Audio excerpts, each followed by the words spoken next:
The Racing Pod on Off the Ball with William Hill. 18 plus. See gamblingcare.ie.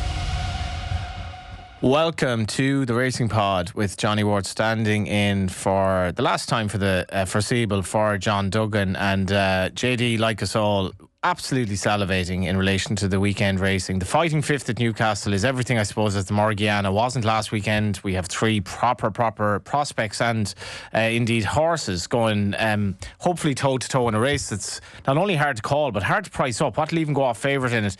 Then you have the old Hennessy at Newbury, and culminating in at the end of the weekend with the best day's racing all year really at Fairyhouse with the Hatton's Grace, the Drainmore and the Royal Bond, and some other really good races on the undercard starting at Fairyhouse indeed tomorrow. And if you want some Dundalk on Friday night, that's all there as well. It's just a fantastic weekend's racing. Later on we'll be joined by Sam Norris of William Hill, go through the market moves, and that big one at Newbury is very, very open with lots of each way players. But first of all, we're joined by Donn McClean. Don writes in the Sunday Times, features on Racing TV, does various other things as well in the racing game. How are you, Don? Johnny, yeah, all good. And I know you've teed it up well there. What a weekend in store. And I suppose it's the third of these three big Irish racing national hunt weekends, isn't it? When they moved the Navan race to Fortria Chase to be on the same weekend as the Troy Town, so made that a weekend. And likewise with Punchestown last weekend, the Morgiana Hurdle and the John Durkan Chase, they used to be on different weekends. In fact, the John Durkan Chase used to be in early December, kind of 3 weeks to Christmas, but they moved it back to late November to be on the same weekend as the Morgiana Hurdle. And that's, maybe it was an intended implication of that the big horses, the big kind of Christmas horses, could run in the John Durkan Chase, and that's been the case now for the last couple of years. And as you said, we got a brilliant race there last weekend, and then this weekend, Hatton's Grace Hurdle weekend, the Fairyhouse weekend. It's always been a 2-day meeting. So yeah, it's just deep national hunt racing wall to wall. Yeah, if you want some anti-post bets, you're thinking of having a bet for Cheltenham down the line, Don is definitely one of the best judges in the business. And I wanted to get your opinion on last weekend, Don. Was there anything in the Morgiana, I suppose, first of all? Was there anything to glean from that? Are we sure necessarily where Lossiemouth might run later in the season? Maybe what happens in the Fighting Fifth will be a factor in that thinking. But I don't know about you. These races with 1 to 6 shots, 4-runner races, they just don't do a lot for me. Yeah, I don't think they do an awful lot for anybody, Johnny. That's just the nature of it. It was uncompetitive. Lossiemouth, I suppose. You know, Paul Townend kept it simple, got her out in front, got her jumping. Her jumping was very good. She was long. I think the last flight down the back straight, but she was a 5-1 on shot. She won like a 5-1 on shot should win, like everybody in the market expected her to. I thought Glenn Killen stayed on well. I thought he ran a nice race, and he reappears now as well in the Hatton's Grace Hurdle. Thought he ran a nice race to stay on to take second place, but he was, miles behind Lossiemouth, as you would have expected. And I think you hit the nail on the head there. I think what happens at Newcastle on Saturday will be a greater determinant on Lossiemouth's path and where she might go at Cheltenham, whether it's the Mayor's Hurdle again or the Champion Hurdle. An awful lot depends on Anzadam, how he gets on in the Fighting Fifth, and interesting that Paul Townend's gone over to ride him there. So yeah, it's I know we're going to talk about the Fighting Fifth Hurdle, but no, the short answer to your question is I don't think we learned a whole lot from the Morgiana Hurdle, bar that Lossiemouth is fit and well and still as good as ever. So then on to Sunday, and basically all of the big guns turned up for the John Durkan. Now, I probably wasn't alone in sort of narrowing down the race in the end to the first and second, just by virtue of little things being against some of the other horses, be it distance, hadn't run in some time, maybe this wasn't their seasonal plan and all of that. Now, I watched the race in the press room in Mallow, Don, so I want to get your own take on where you watched the race, what it was like watching it, because there was a bookmaker going by me afterwards who said you wouldn't get the likes of it in a maiden hurdle the way that race worked out. And I was I was coming down from the high of watching this. I'd actually tipped Gaelic Warrior to end a really bad run of tips, so I was just relieved that I tipped a winner. But take away from that, you'd seen the jockeyship gallop of Paul Townend. I thought it was fascinating to watch. But on the other side of it, like, I spoke to bookmakers who effectively laid, because it was an each-way race, they laid pretty much everything in the race. They laid a lot of runners. When you have the Gold Cup winner rated 176, who on his first run since has beaten 52 lengths, and you've Ian Maximus, who's a horse of such ability, beaten 80 lengths. You've the likes of even Lecky Watson, who was the Cheltenham hero last year, beaten 66 lengths. Even Faster Slow beaten 30 lengths, and there are absolutely extenuating circumstances. There was nothing done by the stewards afterwards to look at this race. I just don't think the optics are good. If you backed Galloping Deschamps at Cheltenham, and I know the way you're thinking beat you, and it was the first time you'd bet in the Gold Cup, and then you turn up in the bookies and you see, I don't know, the way you're thinking is 18-1, you think, I have to have a 5 each way on that. For me, there should have been some analysis by the stewards as to why some of these horses were a million miles below their best on the day. What did you think of the race?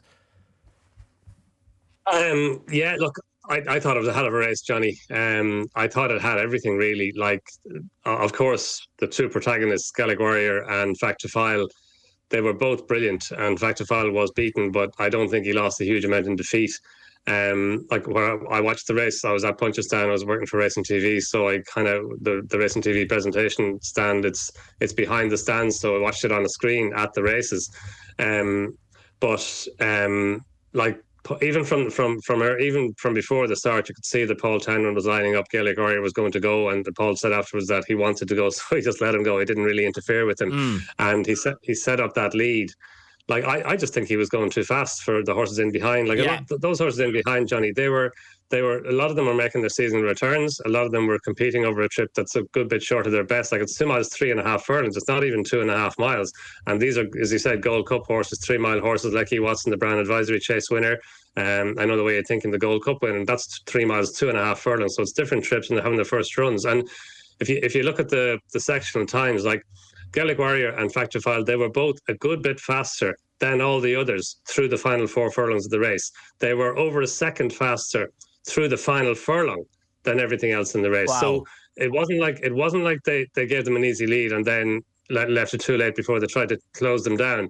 And they were faster through the final sections of the race, even after setting up that advantage, that significant advantage through the early part of the race. But the Gaelic Warrior, when Factifile came up on his outside, he looked the winner. He traded at 1.05, so 20-1 on in running. Everybody thought, the market thought he was going to go and win it. So for Gaelic Warrior to come back like he did, and for Paul Townend to keep a little bit in reserve. Well, on that actually, Don, because bear in mind, he's just after coming off an unbelievable ride in the novice. And it was exactly as it goes. It's a very, very similar ride. Westport Cove, he looked beaten. So what did the sectionals tell us about what Paul did on Gaelic Warrior in the race? So he rode pretty much an exemplary race. The finishing speed was 101% of overall speed. So pretty much a very, very efficient race. Factifile, a little bit less efficient, had to make up his ground, but you can see why he had to make up the ground on the outside, Mark Walsh, and he tried to make up the ground by expending as little energy as he could. But Gaelic Warrior, his final 4 furlongs were 61.64 seconds. Faster Slow, so Factifile was 60.57, so a little bit quicker. Faster Slow, who was next fastest, was 63.5, so nearly 2 seconds slower than Gaelic Warrior was through the final half a mile. And the final furlong, Gaelic Warrior was 15.66 seconds, Factifile 15.68, so almost identical. Faster Slow was next, 16.79, over a second slower, and he was next fastest. Hartwood was next at 17. So it was an unrelenting pace that was maintained by the two protagonists the whole way to the line. And look, they were both probably competing, Johnny, under optimum conditions. This kind of trip, definitely Gaelic Warrior. Well, he won a bowl at Aintree over 3 miles and a furlong. You can argue that this kind of intermediate trip, right-handed, is ideal for him. Factifile, likewise, right, like his best performance, probably one of the best performances of all season last season was his performance in winning the Ryanair Chase over the intermediate trip. And for the two of them to go toe-to-toe like that over the last 2 fences, to me, it was brilliant. It was brilliant competition, brilliant sport. And for Gaelic Warrior to kind of wrest victory back out of the jaws of defeat and go on like a horse who he's got his idiosyncrasies, doesn't he? Like he's an enigmatic character, but for him to show that willingness and that drive to get back up and win the race by a neck from Factifile, the two of them miles clear of the rest, for me, it was just a hell of a horse race. It was, without a doubt, one of the races of the ages, like of the century, really, that'll stick in your mind. And, you know, most people probably had back one or the other. So they were invested basically gate to wire, as they say, notwithstanding just wallowing the virtuosity of the jockeys and the horses. Amazing stuff. The one aspect I've explained, I just wasn't happy with the stewarding on the day. And the only jockey who came in was Sean Flanagan, who was riding the rank outside of Sinisi, who basically said his mount never travelled. I don't think optically it's a great look when you have horses beating such massive distances, who are effectively some of the best horses of our generation. But that's for another day. Gaelic Warrior, if you owned him, and when I say if you owned him now rather than trained him, because Willie will analyse that he had a hard race, would you be very, very tempted by the King George? Because I don't know about you, but I've always thought, and it's blindingly obvious to me, he's better right-handed. Yeah, no, he is. Like, he jumps to his right, so you think he's going to be better right-handed. Now, I think that tendency is less now than it used to be. Yeah. And he's never been at his best at Leopardstown, and that probably accentuates the whole right-handed, left-handed thing. But yeah, like, he does jump a bit to his right. That said, he put up a massive performance in winning the bowl at Aintree under Patrick Mullins last April, and that's left-handed. But yeah, like the King George, it looks like the race for him, like right-handed, 3 miles of Kempton, and that style of racing, Johnny, the kind of go forward, prominent, aggressive style of racing, that's well suited to Kempton. I know it's 3 miles, it's a longer trip, but you don't want to be too far back in a King George. It's very difficult to make ground. Those fences come at you like rat-a-tat down the back straight. It's difficult to make up ground between them. And like if he gets into a similar rhythm, first of all, if he runs in the King George, which I presume he will, and if he gets into that rhythm again up front, or on at least prominent on the front end, then yeah, he could be a potent force there as well. What horses have sort of impressed you in very early stages in the season, but with a view to the extravaganza in March? I mean, you mentioned the Navan Festival. We saw some spectacular performances, be it on the Monday. Kopek de Boards was that race meeting was switched to the Monday. Final Demand, the form of whose run at Cheltenham comes to the fore in the fighting fifth. He seems spectacular, Don. It's almost like that time of year where you want to see these novices just do something amazing first time out. Both did they not? They did. No, they really did. Like Final Demand was first, as he said. He was also second. He was on the Sunday, and then the Saturday meeting got switched to the Monday. Final Demand was brilliant. Like, his jumping, he was just so effortless, wasn't he? And accurate and efficient, and he just seemed to just breeze through his race, did everything easily. Look, he was a short prize favourite. He was expected to do that, but you know, you still don't know. Hurdler going chasing, you don't know what all the reports were about, you know, and Willie Mullins said he's going to be a chaser. That's what he always was and always looked like he was going to be. But then to go and do it as effortlessly as he did. Then Kopek de Board was a little bit different. He's a bit more kind of forward going and free going. And over the first fence, he made a bit of a mistake at the first fence and a slight mistake at the second. But after that, he rolled. Like, he got into a lovely rhythm. Paul Tannen tried to anchor him in behind to get a lead. He could only get a lead until over the third, or onto the fourth fence, the fence going away from the stands, and he pinged that, and then he's in front again. So yeah, I don't think you could have hoped for much more than he put up as well. I think they were, you know, both as good as each other. While Final Demand, he probably got more accolades, and maybe he did it more efficiently and more effortlessly. But I think Kopek de Board, he's just a really exciting horse as well. Yeah, as I get older, I get a little bit more hard to kind of fall in love with all these things, like, you know, and you get a bit more cynical, and when you go racing you fall into the trap maybe of, you know, it's my job or whatever, and you go along. But I don't know, there's something about Final Demand. He is the one for me, just the beauty of him, and even as a hurdler, and his form, as I say, Don, does tie in with one of the main protagonists in the fighting fifth. Let's start with that on Saturday. I have to say, I love this race, going back to the likes of Archibald Winnett, you know, when Intersky Falcon used to run it. It's a flat 2 miles. It suits certain horses. And I dare say, Don, we haven't really had a renewal better than this, have we? No. It's such an interesting race, Johnny. And like, in going through the race, I think you mentioned the top three, and they're obviously the three to concentrate on. Well, that said, the champion hurdle winner is in here as well, yeah. Golden Ace. So the top three in the market, like, they all have different questions to answer, don't they? Like, there's first of all, Constitution Hill. He's the most obvious one of the questions to answer. Like, he fell in the champion hurdle, then he fell at Aintree in the Aintree hurdle, and then came over to Punchestown and just ran an abject race. Just wasn't at the races at all. He did nothing right. So you have to allow him that. I think if he hadn't run at Punchestown, like, you can allow him his fall in the champion hurdle, you can allow him his fall in the Aintree hurdle, while he probably wasn't travelling as well in the Aintree hurdle as he was in the champion hurdle. You could allow him both those runs, and I think if he hadn't run at Punchestown, he'd be a lot shorter for this race than he is. But that Punchestown run, to me, that's more worrying than his 2 falls at Aintree and Cheltenham. That said, the vibes about him all week have been very good. Nicky Henderson's been very, very positive, very strong about him, and he did say that he rang Nico de Bonville, his rider, and asked him if he wanted to put a pacemaker in, and Nico said no, he didn't want a pacemaker. So that kind of leads me to believe they might just let him roll along if he can. And the main line is in there as well, and the main line has been supplemented. He could be a pace angle into it, but it wouldn't be surprising to see Nico de Bonville just keeping it simple and letting Constitution Hill go and roll. But it's going to be fascinating to see how he's going to get on. And then the new Lion, he's unbeaten. He's won his bumper on 4 hurdle races. He won the shallow hurdle last year at Newbury, a grade 1. He won the Turner's hurdle at Cheltenham, a grade 1, a very, very strong Turner's hurdle, in which he beat, as I said, the aforementioned Final Demand and the Yellow Clay at the second or third and second places respectively. But he's dropping down in trip, and the shallow hurdle winners are normally a stamina race, isn't it? Like normally those horses from the shallow hurdle, they've got until the new Lion came along, they had a poor record in the Turners. They nearly have a better record than the Albert Bartlett, stepping up in trip to 3 miles. But then he won the Turners. He showed a lot of pace that day, but he's dropping back down to 2 miles now, having his 2 best performances have been over 2.5. So, yeah, he has to prove that he can cope with that, and he has to prove as well that he can cope with a step out of novice company into open company. And then Anzadam, we just have no idea how good he is. He was very good in beating Caliconte at Fairyhouse back in November last year. And I kind of, after that race, I don't know if you remember, Johnny, they kind of talked about maybe he could be a champion hurdle horse. He was kind of 40-1 for the champion hurdle, 33s, nearly a little bit like the Greatwood Hurdle this year, Alexei, who won the Greatwood Hurdle, and he won it so impressively. Then they're kind of thinking maybe he's kind of 40-1, 33s for the champion hurdle. Anzadam was similar last year, and then he went to Naas and he won well there at long odds on, and suddenly he was a 10 or 12-1 for the champion. Then he missed it. So he's back now, and obviously Lossie went to the Morgiana. He's coming on to the fighting fifth. Paul Townend's gone over to ride him, and he just.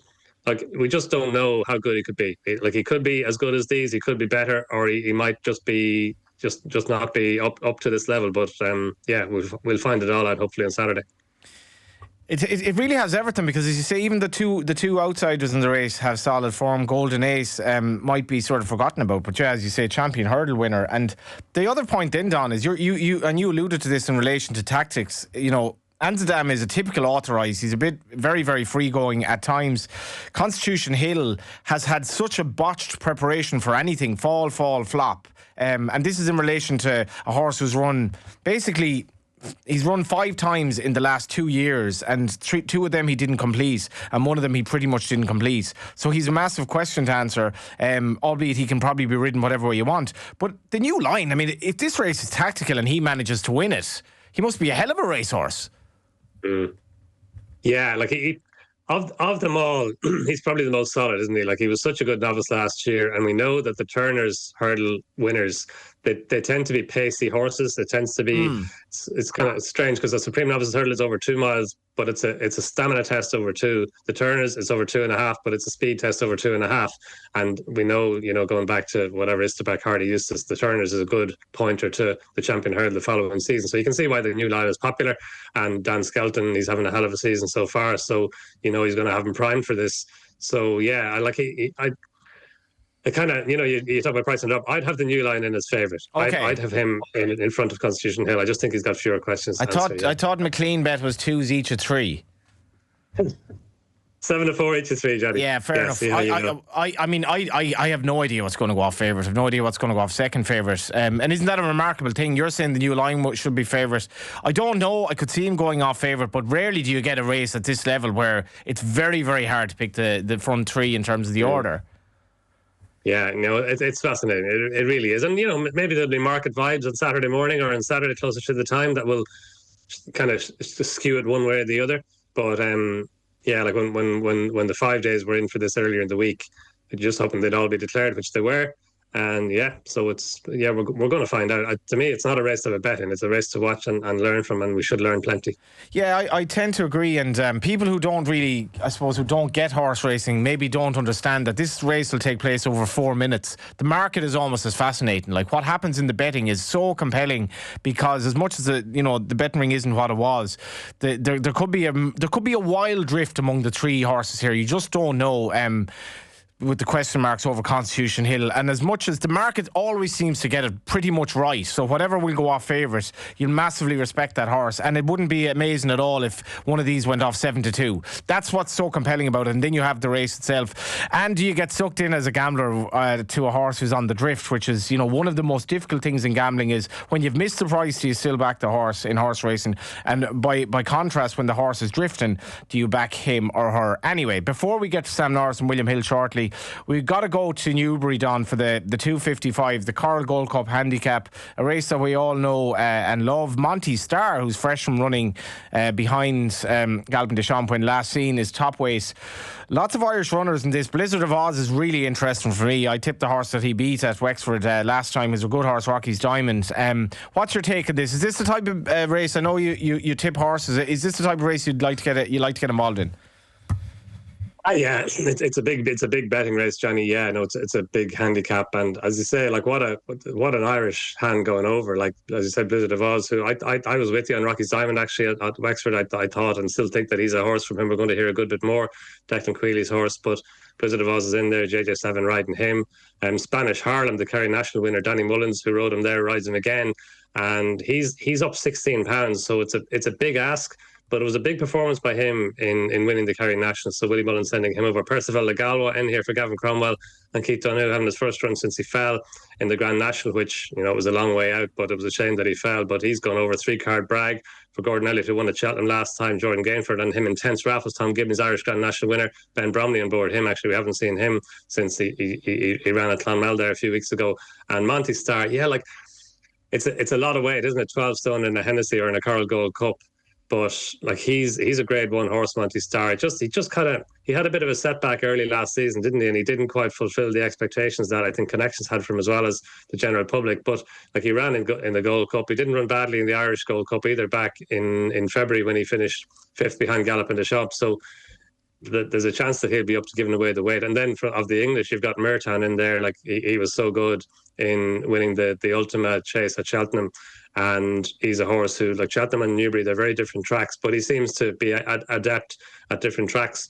He's a lot higher in the handicap. He's £15 higher in the handicap than he was then, but he won with plenty in hand. So it wouldn't be surprising to see him go well again. And he hasn't had a run this season, but Lucinda Russell has said that this was his time. In fact, even after he won the Ultimate at Cheltenham, she said he could be a horse for the Coral Gold Cup, and here he is on Coral Gold Cup day going well. And I think Catate Dory is a really interesting horse for Sam Thomas. He was really impressive in winning the Kempton race, the old Racing Post Chase. It's now the Ladbrokes Trophy, back in February when he won with any amount in hand. He's a lot higher in the handicap now than he was then. Again, he's £12 higher. And he was pulled up at Cheltenham in the race that Merton won, but he's never been at his best at Cheltenham. He's run at Cheltenham 3 times now, and he's disappointed in all 3 times. He ran over hurdles at Aintree on his debut this season. It was a Pertemps qualifier, and he finished 7th of 7, so that doesn't look good. But he ran much better than that. It was a race in which the hurdles in the home straight were all taken out because of the low sun, and he was right there with them, bypassing the second last Impose Trois. Actually, he won that race. And Catate Dore, that Sam Thomas said that run was to bring him forward for the Coral Gold Cup, and here he is on Coral Gold Cup day. And Sam Thomas, he's had a really good start to the season as well. His horses are running really well. He's got good strike rate too. So yeah, I can see Catate Dore going well. It's mad as well. Like, you even a mare by Canford, Cliff's Panic Attack, who is probably going to go off around about 10-1, which it's definitely not bred for this sort of test, but comes in with the penalty from the win at Cheltenham. I'd actually even mention, like, some of the horses at massive prices. Moon d'Orange, he's a horse who maybe has a bit of a story left in him, and more from a kind of a story point of view. Sean Cleary Farrell getting the ride on a penny 100. Again, she's not a bad horse in her day. She's one of the lower weights in the race. The last Irish winner of this was Total Recall, who was a switch to Willie Mullins, having won at the Munster National at Limerick, and won this in dramatic circumstances. But it's a hell of a race. And very shortly now we're going to go to Sam Norris from William Hill. The Racing Pod on Off the Ball with William Hill. 18 plus. See gamblingcare.ie.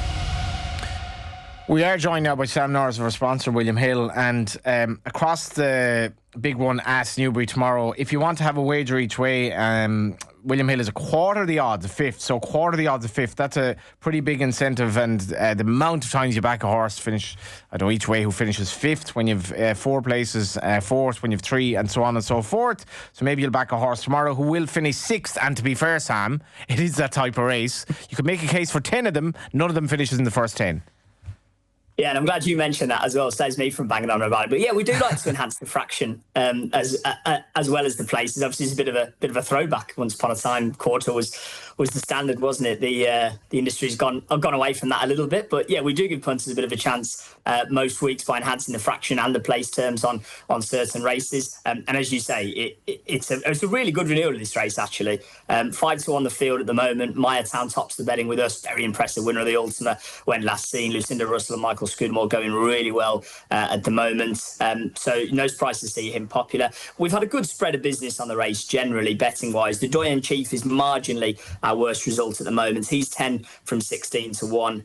Nothing we're too concerned about. There's also been bits and pieces for Gorgeous Tom and O'Moore Park, but yeah, really good renewal. As you say, you've got the extra place elements, and of course with Racing Bet Builder here at William Hill, if you do fancy kind of 3 or 4 horses to run well, rather than having the 3 or 4 each way singles, you can perm them all up in the same bet and maybe bet 3 or 4 of them to finish top 3, top 4, top 5, top 6, even top 7 with Racing Bet Builder. So this type of race looks ripe for that particular product. A new thing we've rolled out over the last couple of weeks, but yeah, well up to scratch renewal. Really looking forward to it. Yeah, it feels like racing's trying to latch on to football here. Bet builders have become unbelievably big. Like, who would have thought that somebody would want to guess how many corners would be in a match, what time such a guy would get booked, and who would score last and all of this? But they do. They actually do. Don, is it okay to get a bet builder of 3 horses against the field for you here at the likely prices? Is that okay to ask? Yeah, so the bet builder, does it work in the same race, Sam? You can put horses in the same race, or is it across different races? Same race? Yeah, that's right. Yeah. So you can play multiple horses in the same race, all to finish in the top. As I said, I think we've got 3, 4, 5, 6, and 7 with a field as big as this. The prices don't go live until the day of the race, actually. So I couldn't tell you a price for this race at the moment, but yeah, you can combine them in the same race. Yeah, no, I'd put Catatadori in there for sure. I think Gorgeous Tom could run well, and he's a horse who was probably racing over a trip short of his best the last day against Firefox, and he ran well in the Brand Advisory Chase. Remember, he's the horse who finished off really strongly in the Drinmore Chase last year, Henry de Rumhead's horse, and finished 4th in the end, but he was only beaten a length in the Drinmore Chase, so I'd stick him in as well. And I'd probably just stick Monty Starr in as well. Cool. Because he's got the class, and off a big weight, it's maybe hard to see him winning the race, but I can see him running well and maybe running into a place. Yeah, keep an eye on the bet filler. So, like, it's basically all these kind of nerdy models where geniuses can come up with these odds, and it's been an amazing success in football. One of the true innovations in gambling that's been kind of a cool thing in recent years. The Fighting Fifth, Sam. This has everything. If you're the proverbial gun to the head, who goes off favourite, and who goes off favourite, and who do you fancy actually?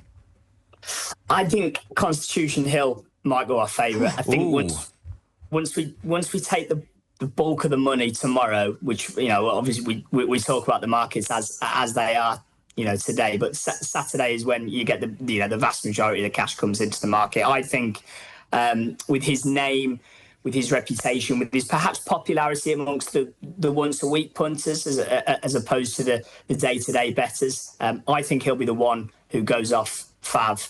He's our worst result in the book at the moment. We briefly went top price 2 to 1 yesterday. That was gobbled up really quickly. We have seen good money for Amsterdam as well. It was obviously the kind of dark one in the race. He was entering the Morgiana, didn't run. But he's been pretty strong in the betting. It'd be a bit of a surprise if he went off fav, but he's been shortened into 9 to 4, and he's not that far off the other two. The New Lion's the current favourite in our book at 7 to 4. I think he's the safest option. Love to see Constitution Hill get back to his best. Obviously, I think, you know, everyone from a neutral standpoint, bets aside, would love to see that. Amsterdam is a dark one, but he just hasn't, you know, proven himself at the top level as of yet. So I think the New Lion is the safe bet. And it's weird that we're giving no love to the reigning champion hurdler, isn't it? Golden Ace. Like, nobody's talking about her as if she's got any chance. I know she was, a bit fortuitous in winning the champion hurdle last year, but how often would you have a champion hurdler going off 22-1 for the following years fighting fifth? I mean, she was disappointing on her comeback run, to be fair, but, she adds a little bit of something else in the race. So, yeah, I would expect Constitution Hill to go off favourite. I think betting-wise, for safety, I would go for the New Line. And that's the bad thing about a race like this as well. Just as you kind of allude to with the market, Sam, it has to be some level of insider information, because we don't really, none of these horses has run yet this season. What's the work been like at home? And there'll probably be maybe one negative in relation to this horse is working a bit freely, or he could come on for the run, so on and so forth. So much to look forward to. I'm having massive problems with my Wi-Fi here, but we will move on. I'm going to need your help here a bit, guys, in relation to Sunday's card at Fairyhouse. We will start with the Hatton's Grace. This is a cracking contest. Might be a match, Sam. May not be necessarily a match if Willie Mullins can work his magic with one of the very well-bred horses in the race. How do they bet it? Yeah, we've got Tearpoo, clear favourite actually at 10-11. He's been a fair bit more popular than Ballyburn actually since the market opened. Ballyburn's 13-8. We've laid a lot more Tearpoo of the two. I guess, Johnny, this is the plan for Tearpoo, right? He's obviously won the race twice before. He's been teed up for it. Is it a bit more of an afterthought for Ballyburn? Yeah, I'll bring you in on that, Don. Like Tearpoo, I fancied Tearpoo in the race last year. Maybe he ran into one, but I was actually disappointed in him. But I just feel with Gordon's horses the way they are, this is the race that he goes for, and he's probably one of the most reliable horses in training. The more rain that falls, the better. But it's yielding soft, I think, at the moment. I just don't know where I stand with Ballyburn, Don. Let's give us a bit of help on this one. Yeah, I'm like that. I'm jury out on Ballyburn. I think he has to prove it. It's very difficult to come back over fence. Look, he's such a talented hurdler 2 seasons ago, and he was all the rage. He was, one of the most high-profile horses in training last season, but it didn't really happen for him over fences, and we know all that's been well documented. So, but in his favour, Willie Mullins did say quite early that he was going back over hurdles. So, whether this is a starting point for him into the season, or whether he's going to be as fit as he's going now, as he's going to be later in the season, who knows? But Tearpoo, yeah, like he's won, as Sam was saying, he's won 2 of these 2 Hatton's Grace hurdles last year. He was beaten by Lossiemouth, who, as we know, is top class, unyielding ground in a race in which they didn't go a great pace. So the ground's going to be softer. I'm sure there'll be a stronger pace. So for me, he's the one to beat. And the Gordon Elliott horse is there and flying for me. That 4-timer there last weekend, as well as Hoodoo going over and winning at Ascot. Mystical Power is a fascinating horse in here. Like he's just a bit of a forgotten horse. I presume he's the well-bred horse that you alluded to. Yeah, but I tipped him up in the Stairs hurdle on, and to be fair, Everton was actually going quite nicely for him, and then he did genuine excuse for pulling up. I wouldn't be giving up on him yet. On this day last year, he ran in the Fighting Fifth hurdle. He was sent off as joint favourite with Sergino for the Fighting Fifth hurdle, 6-5 each of 2, which is quite incredible now, given their respective paths since then. But and then he was disappointing there. He was disappointing at Leopardstown as well, and then, as you say, pulled up in the Stairs hurdle. So he's got unfinished business. I think he's a little bit of a forgotten horse. It's a big ask to see, for him to go and beat Tearpoo and Ballyburn, for that matter, in effectively Tearpoo's race. This is the race that Tearpoo was made for, as long as the ground is soft. But I could see him it'd be nice to see him bouncing back to form, given his breeding and given his profile this time last year. The Royal Bond, Sam, Love Me Tender's been put in short here. I'm not so sure about that myself, given the depth of the opposition. And this is a race that can, for me, and we can definitely unveil vulnerable favourites year after year. How do you bet it? Yeah, Love Me Tender, as you say, is the fav. But it's been a touch uneasy.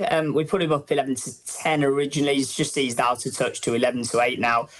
Cocktail Brute has been shortened up a little bit, the second in 5-1 into 9-2. And at bigger odds, little nibbles for a couple of big prices. Scope to Improve, 25-1 into 20-1. And the Passing Wife, 25-1 into 20-1 as well. But obviously there's a bit of a question mark over the form of the Gavin Cromwell yard at the moment. So, yeah, Love Me Tender, the fab, but a little bit uneasy. I only realised today that this race had lost its Grade 1 status. Did that happen this year or last year? I think it is this year. Yeah. Was it last year, Don? Last year, yeah. Yeah, I think it was a Grade 2 last year for the first time, I think, yeah. What are you liking it, Don? I like Me Tender. Like you couldn't not like what he did at Tipperary in the Grade 3 hurdle. And actually, Whimsy, whom he beat like really well, was she didn't run badly in the Feroxian hurdle next time. So his jumping was just so good. And kind of at the time, I was thinking, geez, this horse could be better than a summer jumper. Well, look at him now; he's favourite for the Royal Bond. Yeah. But yeah, look, he's a really likable horse. Each to their own. Well-regarded horse, a horse of Barry Connell's, who was good in winning at Galway the last day. Cocktail Brute was good in beating Kilkennan there last week. So it's a good Royal Bond. Yeah, it's a good Royal Bond. It is a bit of a shame that it's lost its Grade 1 status, because it was always good to have the 3 Grade 1 races on the day. But yeah, it might get it back if this renewal lives up to expectation. Last of the Grade 1s then, last of the 2 Grade 1s on Sunday is the Drinmore. I'll start with you on this, Don. What price would you be expecting Romeo Coolio to go off? I still feel this horse could be a threat in the Arkle division, and we know he'll run in the 2 mile division at Cheltenham because of the nature of the programme. Now he takes on Old Man Dingle and Gold Dancer, who's already raised 153. Romeo Coolio, Don, when he ran it down Royal Day, a lot of the fences were kind of omitted that day, but I thought he was quite breathtaking actually. Yeah, no, I thought he was very good, and it's a pity that all the fences weren't in, because you would have liked to have seen him complete all fences and go and do what he did. But I thought it was actually a negative for him that the fences were taken out, because his jumping was so good over the ones that were in. But look, again, in fairness, Gordon Elliott always said this fellow was a chaser in the making as well. He was such a good hurdler last season, a novice hurdler. He won the Grade 1 at Leopardstown over Christmas, and then he ran a massive race in the Supreme Novices Hurdle, in a really strong Supreme Novices Hurdle, to finish third behind Cupike de Board and William Money. So yeah, and then at Dan Royal, again, you couldn't have hoped for much more than he did. His jumping was so good. It was 2.5 miles, and he won as easily as he wanted. So. And the Drinmore Chase as well, it's Gordon Elliott's race, isn't it? He farms it, he does really well in it, he's got a brilliant record in it. I think his first Grade 1 actually was in this race, Jesse's Dream, going way back. So you can be sure that Romeo Cooley will have had the Drinmore on his radar for quite some time. But I like Gold Dance. Like, look, you mentioned Old Man Dingle, Johnny. It's great that Owen Griffin is a horse going here, and he fully deserves to take his chance in it. He was good at Cork the last day and getting the better of you. I don't know, the width of the track kind of separated them. He was on the near side, but he was always getting the upper hand. That was a Grade 3 race, so absolutely deserves his chance in a Grade 1. He wouldn't want the ground to be too soft. But Gold Dancer, his jumping was so good the last day at Tipperary. Like he stayed on well at Galway to beat Westport Cove, and Westport Cove has gone and enhanced that form quite spectacularly since then. And then he went to Tipperary, and his jumping was very, very good. He was out in front from a long way out, and he won really impressively from Down Mexico Way, who came out and won a handicap at Goran Park next time. So that form was enhanced. He's had 4 runs over fences, so it's probably a good level of experience for a novice at this time of the year. That's important. But he's progressive as well. Yeah, he's progressive as well, and I think he could put it up to Romeo Coolio over this trip, over 2.5 miles. We're going to wrap shortly, Sam. If you have time as well, can we get betting for the Arkle? Just if we were wanting one of those bets for the first day of the festival come March, because I do like maybe like this Cupike de Boards could be sensational, but Romeo Coolio, he looks almost like a bulletproof horse with his Cheltenham record as well, to kind of be in the first 3 and run a big race. Can we get betting on that, and also betting on the Grade 1 on Sunday, Sam? Yeah, we'll start with the race coming up on Sunday. I very much echo a lot of Don's sentiments there, in the sense that I think Gold Dancer's quite a nice price, given Westport Cove's boosted the form. He has experience on his side versus Romeo Coolio. But what I will say is Romeo Coolio has been really well supported this week at an odds-on price. He was kind of 8 to 11 when we first went live. Now, odds-on prices middle of the week for a race on Sunday, where you have to bet obviously under anti-post rules, are not usually super popular with the punters. They'll just tend to wait for the day of the race. The price is going to be similar anyway. But the fact that Romeo Coolio has been backed, Wednesday, Thursday at an odds-on price of 8 to 11 is maybe quite revealing, given the confidence perhaps behind the horse. And then as for the Arkle, he's 8 to 1 at the moment in our book for the Arkle. Copec de Board fab at 7 to 4. Lulamba second in at 4 to 1. Obviously we had that wonderful Monday, didn't we, last week, where they both made their chase debut. Not going to get too many Mondays like that. They're the only 3 at a single figure price at the moment. Copec, Lulamba, Romeo is the order we have them in. So right, let's wrap. So I think the best winner I ever had, Don, was in a 6 furlong race, and it was a low grade race, but the horse was a big price, and it got me thinking. I've reinvested the money, namely squandered the money since. But it was like you can make so much money potentially in a race that takes place over a little over a minute, and that's the beauty of racing. Like you can have a life-changing win, be it in a Cume or be it on a horse at a big price or something like that. And racing has that magical ability to make you dream, and that's what I suppose that's what life is about as well. Having a dream, something to look forward to. Is your charity tipped on? Is it going to be at a life-changing price? Is it going to be a bet builder? Or is it going to be a conventional, I fancy something at 2-1 for Sam to give me a price? But over to you. What's your tip for the weekend for the charity? I think we'll stick with Catatadori in the Coral Gold Cup. Yeah, I think he's a reasonable price. I don't know what price William Hill or Sam is, but he should be around 9 or 10-1. I think, as we discussed earlier on, I think he's got lots in his favour. His Kempton win was really impressive. He's £12 higher now than he was then, but he's warmed up for this nicely with a good run over hurdles at Aintree. The Sam Thomas horses are in good form. The track should suit him well. He goes well on a flat track, and he stays well. So yeah, I think he could go fairly well in the Coral Gold Cup. What price are we, Sam? I'll give you 12 to 1, Don. Even better. I'd be fairer than that. Beautiful. And from both of you, anything else to look forward to from the weekend from you first, Sam?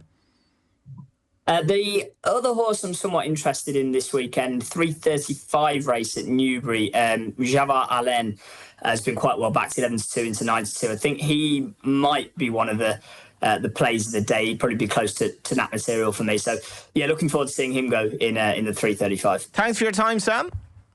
Thanks, chaps. Sam Norris from William Hill. A horse I'd suggest keeping an eye out for, Attaboy Charlie, who's an 8-year-old going on 9, who's never won a race, runs in the Lady Handicap Riders Steeplechase. That's the first race Sunday.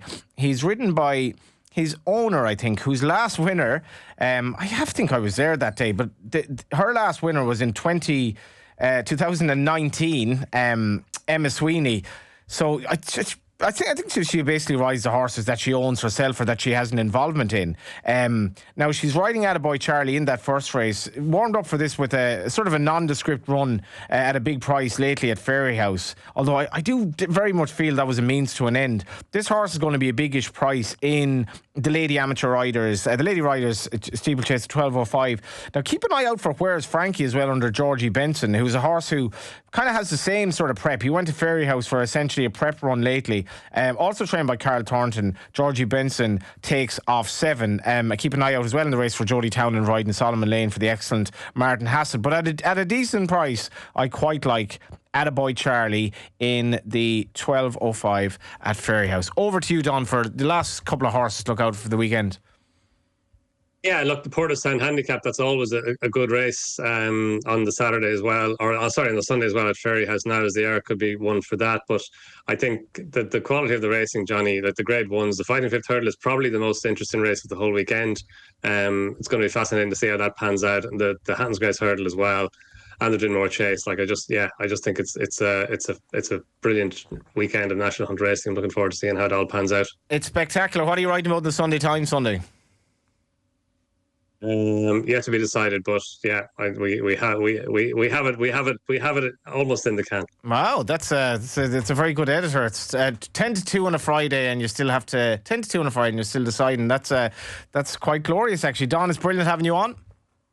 Yes, Johnny. That was Donn McClean. You can check out Don in the Sunday Times and every Sunday, and he's also on Racing TV. And this weekend on Racing TV, we have just the best action. Newcastle then is on Sky Sports Racing, and if you happen to be bedridden or couch bound for the next couple of days, it could be worse. This Fighting Fifth is going to be one for the absolute superlatives and of the ages. Let's see what goes off favourite, and let's see what goes off in front. That was the Racing Pod. JD will be back next week. The Racing Pod on Off the Ball with William Hill. 18+. See gamblingcare.ie.